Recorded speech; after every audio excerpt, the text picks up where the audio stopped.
Assalamualaikum warahmatullahi wabarakatuh. Selamat berpuasa dan selamat bertakbir.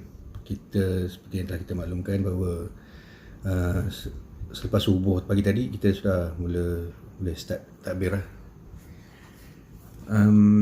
Takbir ni bermula daripada subuh 9 Zulhijjah dan berakhir pada waktu asar 13 Zulhijjah. Maka kita penuhkanlah masa kita dengan bertakbir. Walaupun kita orang yang tak mengerjakan haji ni disunatkan untuk berpuasa pada 9 Zulhijjah ni, pada hari Arafah, namun bagi orang yang mengerjakan haji adalah makruh. Malahan Nabi Muhammad SAW ketika 9 Zulhijjah beliau minum susu segar menunjukkan bahawa tidak puasa pada ketika itu. Jadi ada beza lah antara orang yang melakukan haji dan tidak melakukan haji. Jadi pada orang melakukan haji pada hari ini, mereka pagi-pagi mereka akan mula bergerak daripada Mina untuk ke Arafah. Tapi belum masuk ke Arafah lagi. Kalau seperti mana yang Nabi Muhammad SAW melakukan, baginda berkumpul dulu di Namirah. Namirah ni sekarang ni jadi masjid lah tempat tu. Dan masjid tu dibagi pada dua. Satu di dalam Arafah dan satu di luar Arafah. Jadi Rasulullah SAW sebelum waktu zuhur tu, baginda berada di luar Arafah. Jadi apabila masuk waktu zuhur, baginda akan memula berkhutbah. Masa sekarang pun sama, disebabkan manusia zaman sekarang banyak, jadi khutbah dilakukan dengan pelbagai bahasa, dalam pelbagai dialek pun. Jadi macam orang Malaysia, kita ditempatkan di satu tempat.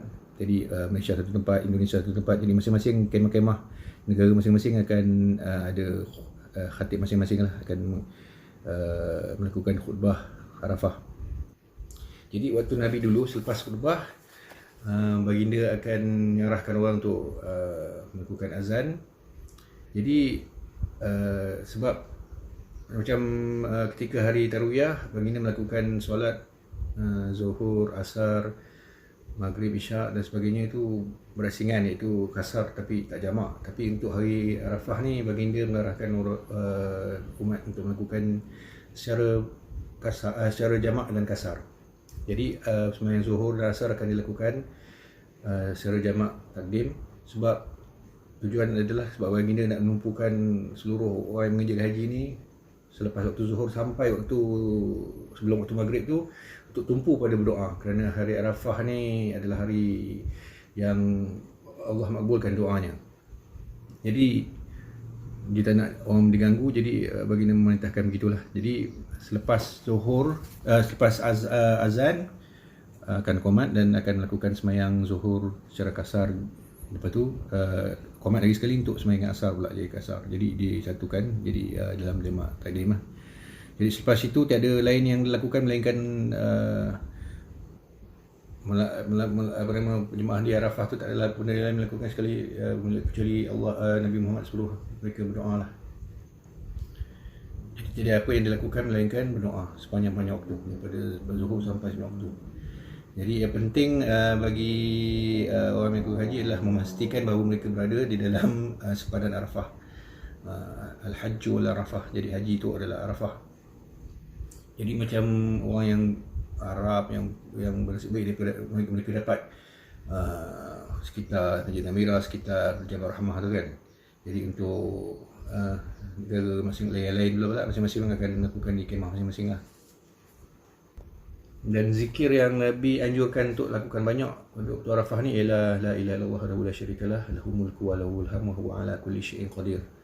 Itu zikir yang Nabi selalu ulang-ulang dan suruh dia lakukan banyak-banyak. La ilaha illallah wahdahu la syarikalah, lahul mulku wa lahul hamdu wa huwa ala kulli syai'in qadir. Jadi berulanglah lakukan zikir, lepas tu doa, lakukan zikir, lepas tu doa.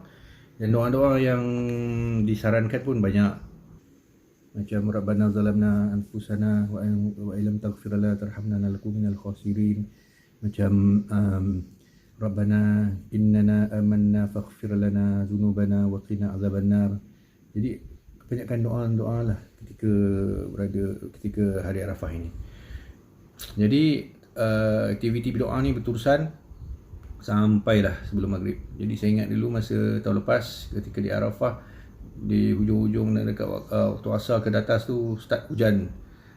Kena ribut hujan sekejap, ribut pasir sikit, rambut pasir, dan hujan sikit masa tu campur.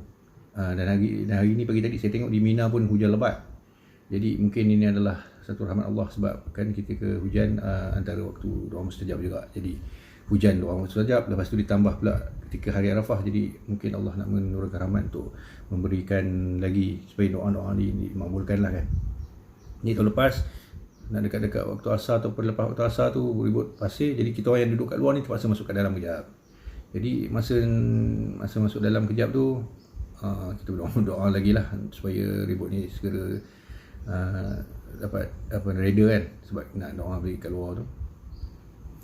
Jadi hari Arafah ni adalah satu benda yang istimewa, tak dapat nak digambarkan kata-kata kecil orang yang dah pernah melakukannya.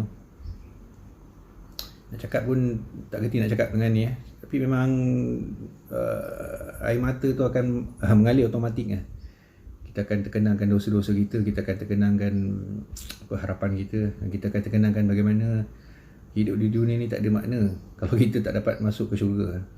Kita hidup macam mana hebat pun, kaya macam mana pun, berapa banyak amalan kita pun, tapi kalau Allah tak, ketika di akhirat nanti kalau Allah tak izinkan kita masuk syurga, maka rasa macam apalah gerti hidup kita di dunia ni kan. Jadi aktiviti tu akan berterusan sampai waktu maghrib. Jadi kalau ikut Nabi Muhammad SAW, ketika masuk waktu maghrib, Nabi tak melakukan solat maghrib lagi.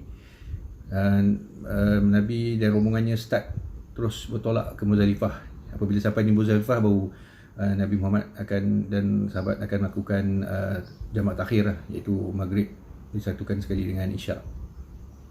Jadi kami dulu alhamdulillah, itu pun satu hal juga. Banyak orang kata bas akan jam kan, sebab kenderaan trafik banyak. Tapi alhamdulillah tak lama juga daripada Arafah, kita lepas maghrib tu dapat bas dan terus ke Muzdalifah. Tak mengambil masa yang lama. Cuma daripada Muzdalifah nak ke Mina tu mengambil masa lama. Tapi itu adalah satu rahmat. Sebab Nabi Muhammad SAW dulu apabila mabit di Muzdalifah, baginda mabit sampai ke pagi, sampai ke subuh. Jadi baginda dapat melakukan solat subuh di Muzdalifah. Dan saya pun berdoa, ya Allah Tuhan tolonglah dapatlah kami lakukan solat subuh. Sebab hari Tarwiyah kat Mina kita tak lepas. Jadi harap-harap yang Muzdalifah ni kita dapat solat subuh di situ. Sebab banyak orang kata lepas-lepas waktu tengah malam ya, diorang dah start bas, dah start akan angkut pergi ke Mina lah. Jadi alhamdulillah Allah kurniakan dapat dah solat subuh ramai jemaah Malaysia dengan satu imam dekat padang atas batu-batu tu kan. Bunyi tak selesa, tapi alhamdulillah lah dapat menunaikan solat subuh. Dan 8 pagi lebih baru dapat bas untuk tolak ke Muzdalifah. Di mana kat situ saya nak rakamkan respect pada kawan-kawan kita daripada Bangladesh dan Pakistan sebagainya, sebab mereka berjalan kaki ya daripada Arafah pergi ke Muzdalifah kejap, lepas tu pergi ke Mina jalan kaki. Respect. Lagi satu rahmat masa kat Muzdalifah ni, sebab masa kat Arafah tu kita macam tak puas mandi sebab queue panjang dan sebagainya kan. Tapi kat Muzdalifah ni sebab masa tu macam panjang, daripada maghrib sampai ke subuh, sampai pukul 8 esok paginya kan. Jadi saya dapat mandi 2 kali kat situ. Lepas tu alhamdulillah lah. Jadi esok kita akan cerita pula apa yang dilakukan apabila kita pada 10 Zulhijjah, hari raya kan, apa yang jemaah haji lakukan, iaitu melontar. Jadi apa yang kita pengalaman pula ketika melontar. Jadi saya harap kita semua dapat manfaatkan hari ini sebaik-baik mungkin. Puasa, sebab puasa pada hari ini diampunkan dosa 2 tahun tau. Dosa 2 tahun diampunkan dosa, bayangkan dosa kecil lah. Dosa besar kita kena taubat lah, tak boleh buat apa. Jadi ambil. Dan siapa-siapa kalau tak makan lagi sarapan ni, puasa je lah. Sebab kita boleh niat puasa kan, puasa sunat dia tak perlukan niat dia semalam. Jadi gunakan lah. Jadi itulah saja daripada saya. Assalamualaikum warahmatullahi wabarakatuh.